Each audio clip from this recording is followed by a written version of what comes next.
9 journal का paper का schedule, time table, date sheet जो कह लीजिए, general group private and regular candidates के लिए।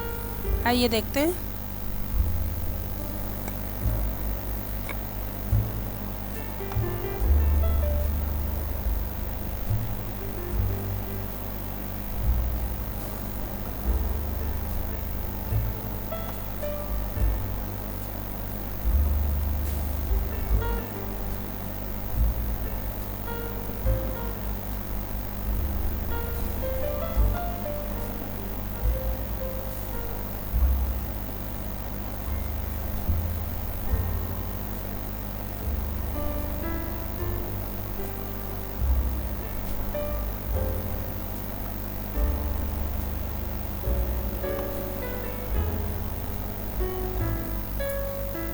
ध्यान रखिएगा जो हिदायत दी गई हैं कि पेपर्स की तरतीब जो है वो ज़रूरी नहीं है कि जैसे मॉडल पेपर्स में दिया है वैसे ही दें, लेकिन कम बेश वैसे ही होंगे।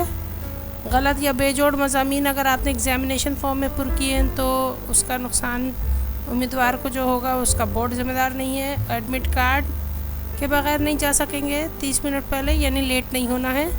आधा घंटा लेट अगर हो गए तो अंदर नहीं जाने दिया जाएगा। ठीक है।